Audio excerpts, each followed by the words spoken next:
Well, hey Northway, thanks for taking some time to watch this video. Of course, I'm sitting here right now with the freshly, newly, fully ordained Pastor Shannon Libengood. Congratulations again. Thank you, Excited Dave. for you. And hey, here's what we thought. We thought, hey, it'd be great to just have a conversation so that you, our church family, can get to know Shannon just a little bit more. And I thought, what a great time to be able to sit with you and help people see and get to know the person I work right next to and whose heart I absolutely love and trust very, very deeply. So thanks for going through the process.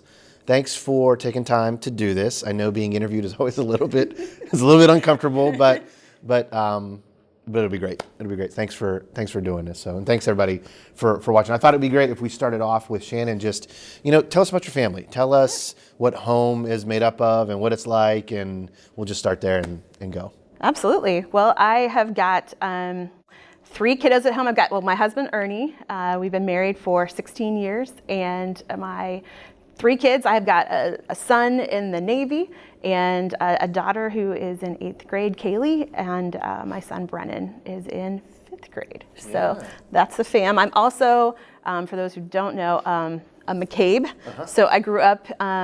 A McCabe. Abe McCabe. That's your maiden name, right? Yeah. There's a lot of McCabes around. So Pastor Scott McCabe at the, who's kind of doing our multi-site stuff. My parents, my mom was on staff at Northway for 25 years. My brother Brian works with our outreach ministry. He's currently a pastor here with missions and outreach, and he's just a brilliant guy. And I think that's a really, really good segue because we were prepping before the interview, and I said, hey, let's talk about like before Northway. And Shannon, she looked at me, she goes, before Northway? Like, you grew up here. I did. Like, tell us about that. You go way back, and you've been a part of Northway since how long, and what's that journey been like? Yeah, so I think we started attending Northway when I was like 8 years old. One of my aunt and uncle were one of the founding couples of Northway. And so I have done life here, grew up in kids ministry, then student ministry, and then Northway actually sent me out on the mission field when I was freshly graduated from college. So I served a couple years in China and then 6 years in Malaysia, so it was 8 years out. And then since then kind of came right off the field onto staff here, and I've been here ever since. And you've had a lot of different roles on staff. Can you take us through some of those? You've worn a lot of hats, and you can still wear a lot of hats, but it's kind of what it's like. So I started out as middle school director. So Scott Stevens actually recruited me off the mission field. I thought I was going to be a lifer, and actually told him no when he tried to recruit me. But the Lord really got my attention and said, you know what, now is the time for you to return. I didn't know or think that this was going to be a long stint like it has been, but the Lord is just really good, and wherever He has gone and called me to go, that's what I've done. So I did middle school director, then I helped kind of, I got married, I had kids, and kind of did administration for student ministries, then moved into financial reporter, doing all the budgets. It's one of those things, like I just have an affinity, I guess, for budgeting and helping explain things to people. So did that for a while, and then moved into actually the missions director position after a few years, because we had some transition in the missions area, and all those guys are my friends. I was on the field with them. So so I stepped into that. And so you knew a lot of people there, you had experience there. I want to go back to, you mentioned like just sort of casually, I was a missionary in China. What did you do there? What was that like? And then I'm going to ask, what did you learn? What did you glean from some of that experience? Sure. China, so I was an English teacher in China. That was one of the ways that we were able to get into the country as missionaries, and you form relationships with students and just love on them, and just naturally through relationship, talk about your faith. And so I was there. It was an interesting time because the teacher before me had gotten kicked out of the country. And so a lot of what I did was go to just be a reconciler from kind of the school administration to our team, and just love on the students who, they were in college, but oh my gosh, like I was only a few years different in age from them, and became some of my best friends. And so really that was a really formative time for me. I'm an oldest of like like all of the grandkids and all that kind of stuff. And the first so like one the out. firstborn of firstborns in your Yes. crew. So Okay. like that was trailblazing. Wow. And for me, it really cemented, I think, my relationship with the Lord, his presence in my life. It was not something I aspired to. Like there's people who talk about like, I'm called to be a missionary. I'm called to all these things. I've never really had a plan for my life, if that makes sense. I didn't even declare a major in college. So I was like a junior, ended up being like a ministry degree, but like I love Jesus and I say yes. And so that's how I ended up in China. I literally it was a series of yeses and open doors. I kept thinking the door would shut because I just don't have any qualification. I'm like, dude, I don't speak Chinese. Never been to China. I don't know anything about this. And but the Lord, again, just said, would you say yes? And so I was like, okay. And then I remember the moment I was standing in my new apartment in China with like my suitcases, my 2 suitcases that I had for the year, and was like, what have I done? Yeah, I can imagine. That's what I'd be thinking in a lot of ways. But like that's fascinating to me. Sometimes culturally we would think, yeses and open doors. That sounds like a recipe for disaster. But yet I feel like, knowing you, this is like something God has been planning and developing in you from all the way back then. So what does that mean to you? Like yes and open door. If I'm listening to this right now, like how do I go through life looking for yeses and open doors? Can you unpack that a little bit further? It's a curveball question, but it fascinates me. Absolutely. No, I think for me, the way this plays out, like this, I'm in a love relationship with Jesus. And he starts to stir things in my heart. It's almost like a little disruption. Okay. And then starts to give me clues as to like where that disruption is leading. And so again, like I don't push open doors. He presents them. And so I have the opportunity each time to essentially walk through it or say no. And I've learned when he presents a door, even as audacious as that sounds, even like a financial reporter, like that's audacious to me. You weren't dreaming of being a financial reporter, but yet you said yes to it. I said yes. Was it one of those like, okay, I feel like this is where God is leading me, and it aligns with Scripture, and it feels right. It seems right. It was perfect. And even for me with little kids, like I needed something that fit in that season of my life, and he brought it along. And again, I never thought I'd do that, but he equips me everywhere I go. I feel like I come with open hands, and then there's people to steward, there's processes to steward. I'm some ways like a fixer of broken things. So a lot of times I go into places, and if it's a relationship that's broken, that's what he has me do. If it's a budget that's broken, that's what I get to go into. So that's been a lot of my story. Yeah. So when I was interviewing here at Northway, I had a 7:45 a.m. interview with Shannon Libengood. That's all I saw on the schedule. And after an hour and a half with her that morning, I just remember walking away being thoroughly impressed with her ability to ask challenging, insightful, and deep questions. She was somebody to me, along with a lot of other folks, who really loved this church and really wanted to make sure we're doing our best to like really vet this guy. Like, who is he? What's he about? What does he value? And what's it going to be like working alongside of him? And I remember that being a really, really challenging interview. And then, so fast forward a few years after that, we really didn't interface too much. I was in family matters, you were in missions, and all of a sudden, like Scott Stevens, again, there's a theme there, right? Yep. He comes, walking along and like taps us on the shoulder and asks us to step onto the directional leadership team. It's the leadership team here at Northway, and that was that another open door, another sort of, God, what are you doing here? It was. The Lord worked exactly the same way. Oftentimes the Lord speaks to me through dreams. Okay. It's just one of the things he does. And I had this dream a few months prior that gave me the understanding, essentially, that there was something about kind of being at the right hand of Scott. And so I was like, all right, Lord. And then again, that disruptive feeling, like I know something's coming. So then when Scott asked, it's a terrifying thing to be on the directional leadership team of a church. There's just so many a lot big, of responsibility. oh my goodness. Heavy conversations, Yes. Yeah. But I said my yes because the Lord had prepared me in advance. So I had no idea that was coming. Right. I just knew like that's the theme of the dream. And when he asked, I was able to say yes because, again, the Lord sent an invitation, had already disrupted me, had already prepared me in some way to go. Yeah. And so when you stepped on a DLT, what was that role? Because then your role started to expand and change. Right. And then maybe just talk about what is your role currently? What are the multiple hats you're wearing right now? Yeah. Yeah, so I stepped on that team to lead the spiritual development, what we call our champions. They're our ministry leaders. So things like care and discipleship, mission, now family are on that team. They're on my team. They're an amazing team, best team ever.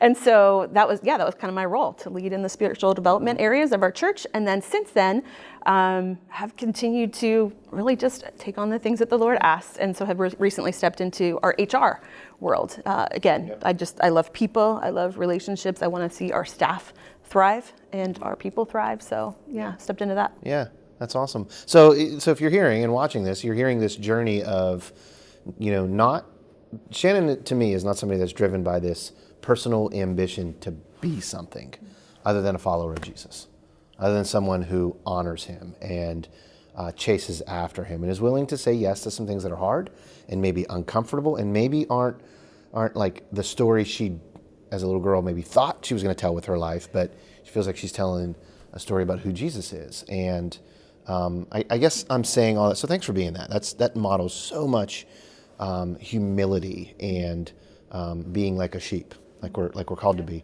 as we follow Jesus. But then, along came this whole ordination discussion and being a pastor. Can you take us through how did that hit you? Where were you when that discussion came up? Because we were on the leadership team. Yep. We were asked to write our position, explore, study, learn, and articulate in one page. That's hard to do, right? One page. I remember that. Right. We joked about that. How do you do this in a page, right? But we did. Where were you? Unpack that a little bit and go. Similar to my story, 7 years ago, there was a book that came across my desk, actually from the mission world, that talked about women and needing to mobilize the other half of the church to ministry, and it was the disruptor.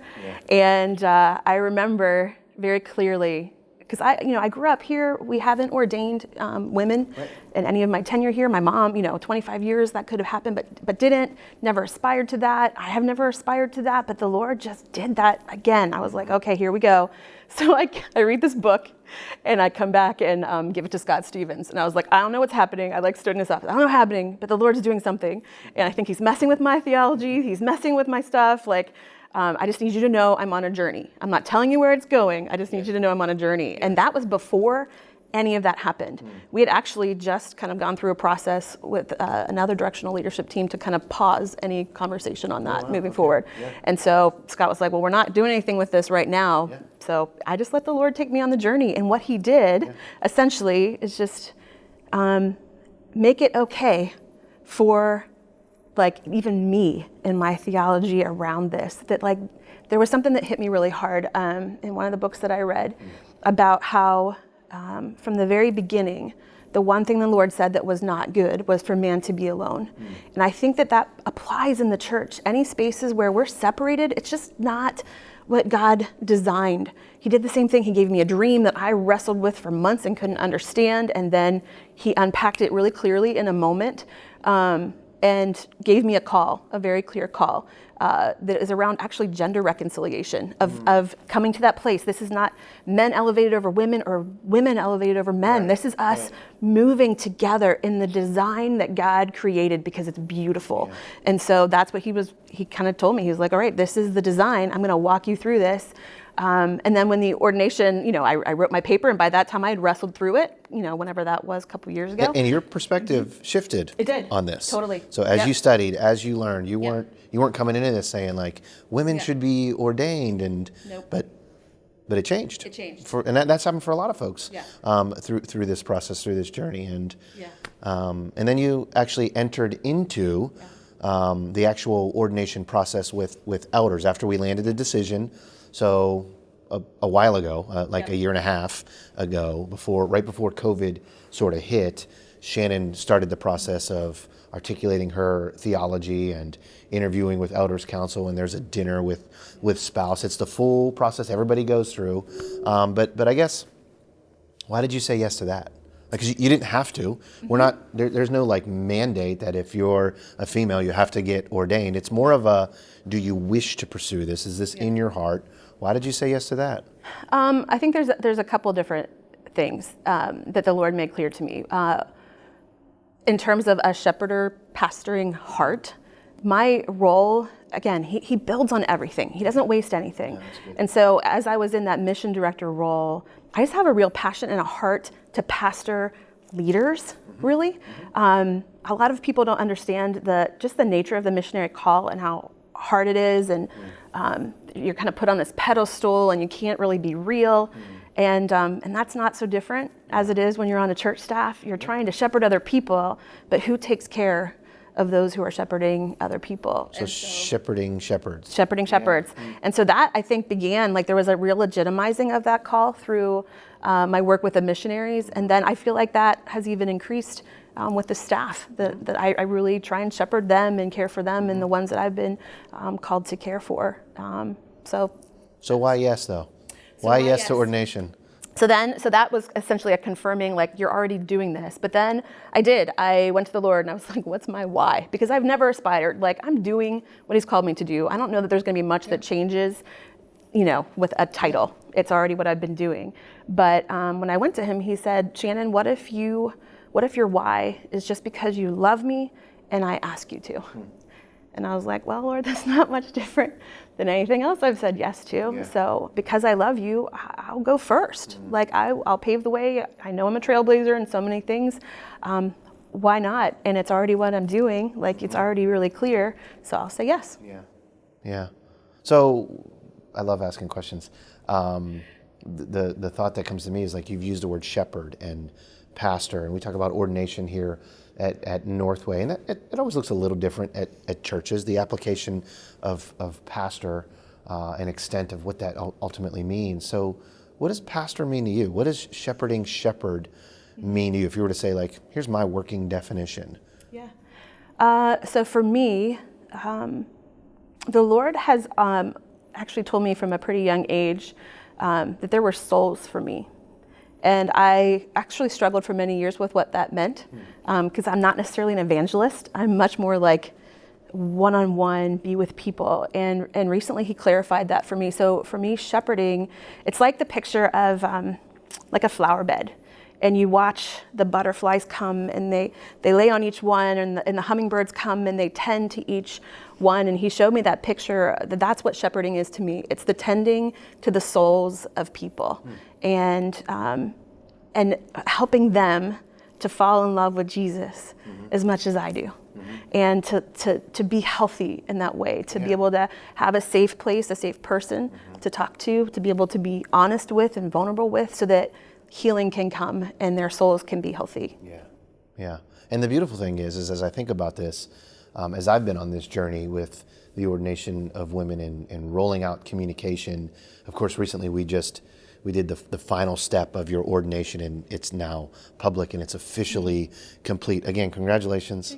And thank you for being incredibly patient and steadfast. It wasn't about, to me, as I watched this, as we endured and navigated COVID, like, she completed the process with Elders Council, and it was like, yes, it's a yes, but there has just been a long wait until we could finally go public and finish the full process and, give the ordination and title of pastor.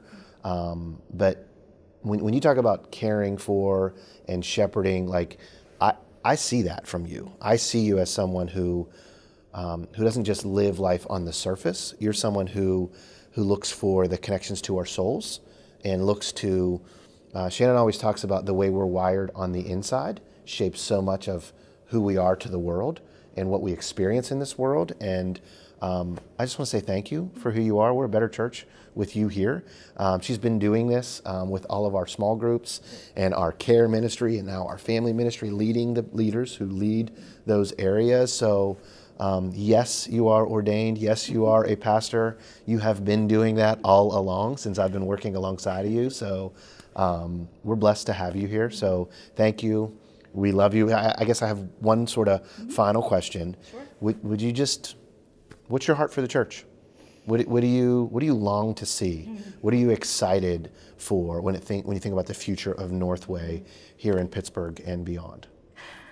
I'm excited for our church to just know, follow, and experience Jesus.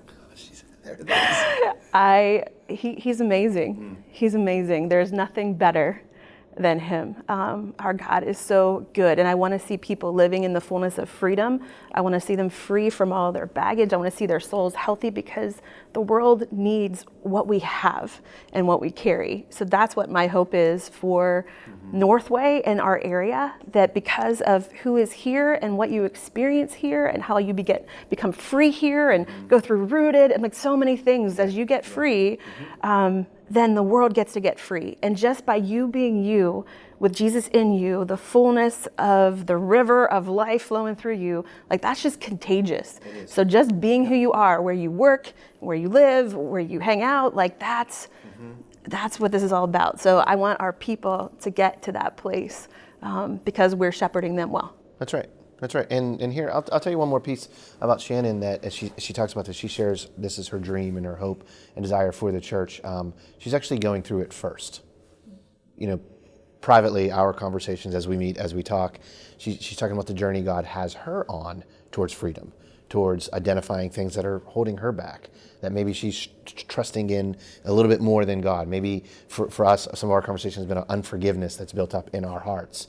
So as I admire so much that you're not just about caring for souls of people without first like having your soul cared for too. Like, because the truth of all leadership is if we're not, as leaders or pastors, shepherds, if we're not willing to go through it first, it's sort of shallow. Yeah. It's sort of hollow. And God often takes us through the journey that we're supposed to lead people through as well. So, Absolutely. Hey, I love you. I'm so thankful that you're here. Congratulations. Thank you. I'm proud to serve alongside of you and be on team with you. As I mentioned, we're a better church with you here, and I cannot wait to see the even further future impact of your heart and ministry. Pastor Shannon, congrats, excited. Thanks for being here. Thanks everybody for watching this. Hope this was helpful for you to get to know Shannon a little bit, and you'll see her in and out of the halls of our churches. If you ever want to connect with her, please reach out. She would love to grab coffee or hear your story and hear a little bit more, give her a chance to share a little bit more of her own story as well. Thanks for tuning in. We love you. Have a great day, everybody.